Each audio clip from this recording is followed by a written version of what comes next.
Assalamualaikum warahmatullahi wabarakatuh. Perkenalkan, nama saya Nur Fitri Andini dengan NIM 24024041042. Pada video kali ini saya akan menjelaskan soal final test dari mata kuliah Organisasi Komputer. Baik, langsung saja. Yang pertama, komputer adalah alat elektronik yang dirancang untuk menerima, mengolah, menyimpan, dan menampilkan data atau informasi. Komputer bekerja berdasarkan serangkaian instruksi atau program yang disebut perangkat lunak atau software. Dengan kemampuannya memproses data secara cepat dan akurat, komputer telah menjadi bagian penting dalam kehidupan manusia modern. Adapun definisi komputer yaitu perangkat yang mampu melakukan operasi aritmatika dan logika secara otomatis dengan bantuan sistem perangkat keras atau hardware dan perangkat lunak atau software. Komputer mampu menyimpan data, memproses informasi, serta menghasilkan output dalam berbagai bentuk seperti teks, gambar, suara, maupun video. Adapun fungsi komputer yaitu pertama, mengolah data, mengubah data mentah menjadi informasi yang bermanfaat. Yang kedua, menyimpan data, menyimpan informasi untuk digunakan kembali ke masa mendatang.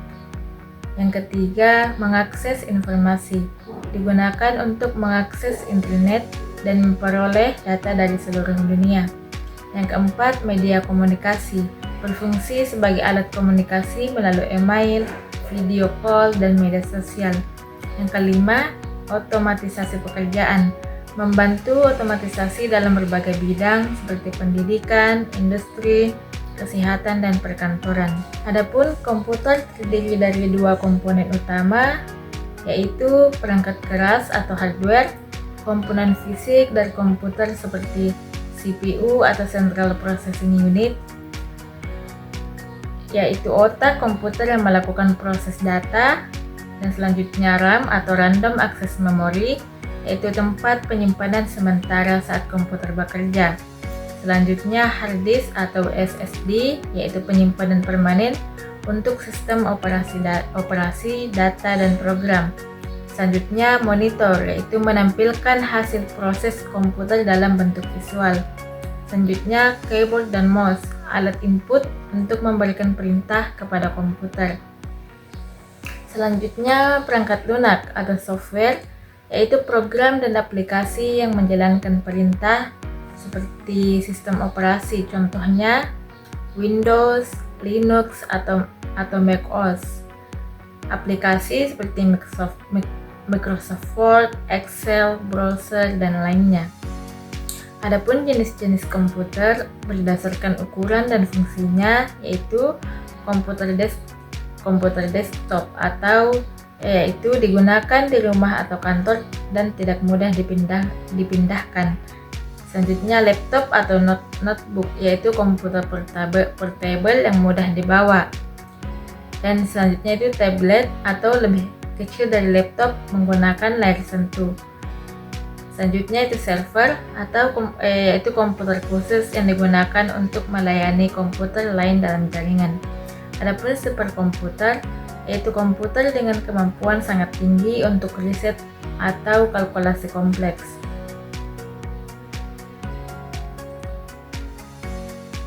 Komputer pertama berukuran sangat besar dan hanya bisa menjalankan tugas sederhana. Seiring waktu, komputer menjadi lebih kecil, cepat, dan terjangkau. Kini komputer hadir dalam berbagai bentuk seperti ponsel pintar, jam tangan pintar, bahkan perangkat rumah pintar. Sebagai kesimpulannya, yaitu komputer adalah alat penting dalam kehidupan modern yang membantu manusia dalam berbagai bidang, mulai dari pekerjaan, pendidikan, hiburan, hingga komunikasi. Pemahaman dasar tentang komputer menjadi keterampilan penting yang harus dimiliki oleh semua orang di era digital saat ini. Selanjutnya yaitu motherboard. Motherboard adalah papan utama pada komputer yang menjadi tempat terhubungnya semua komponen penting seperti prosesor, RAM, hard disk, kartu grafis, dan lainnya. Kita dapat melihat sebuah motherboard dari merek Gigabyte model GA H81M DS2 yang merupakan motherboard berukuran micro ATX dan menggunakan soket LGA 1150. Adapun komponen motherboard yaitu CPU atau pusat otak komputer. Komponen besar berwarna perak di tengah ini adalah soket CPU tempat memasang prosesor. Sudah terpasang prosesor Intel, tapi belum diberi heatsink atau kipas pendingin. Soket ini bertipe LGA 1150 yang berarti hanya cocok untuk prosesor tertentu seperti Intel Core i3, i5 atau i7 generasi keempat. CPU adalah otak komputer, semua perintah dan proses dihitung di sini. Penting untuk memasang heatsink atau kipas pendingin di atas CPU agar suhu tetap stabil. Yang kedua, slot RAM. Selanjutnya itu slot RAM atau memori sementara. Di sisi kiri soket CPU terdapat dua slot RAM berwarna hitam. Ini adalah tempat untuk memasang RAM di DDR. Motherboard ini hanya mendukung DDR3, bukan DDR4 atau DDR5.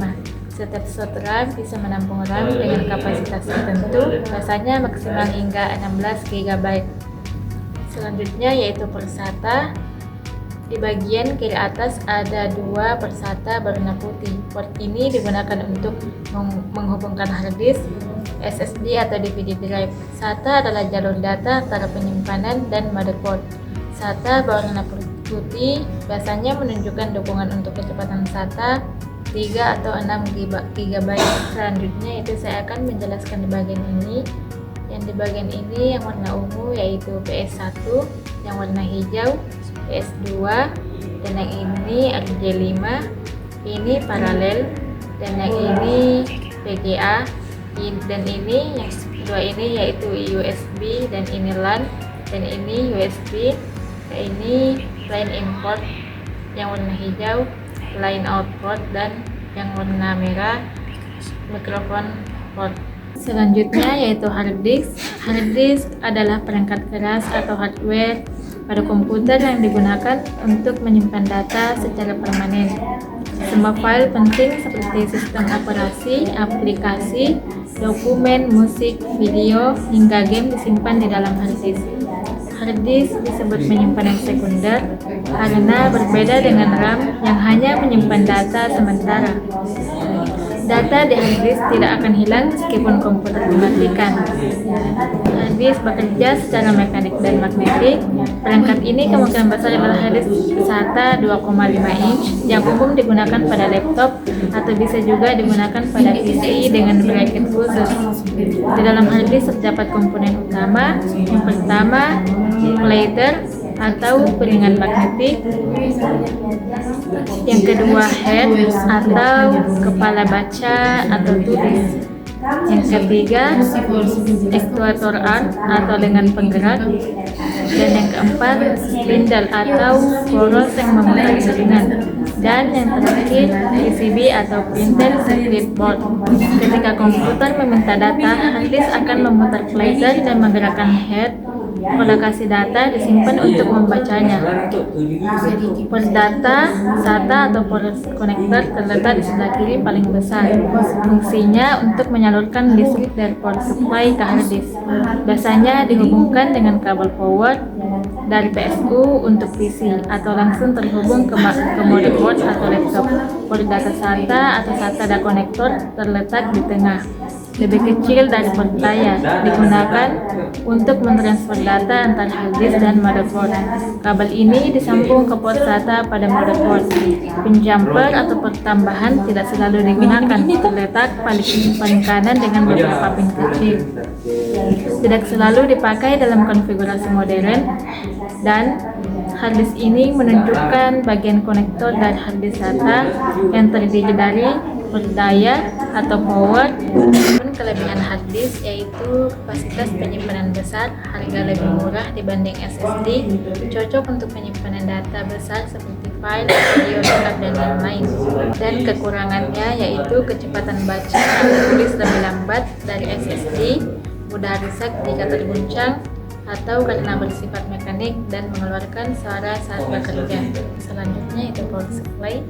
Ini adalah bodi utama PSU, terbuat dari logam atau biasanya aluminium atau besi, yang berfungsi sebagai pelindung internal PSU dan juga membantu membuang panas.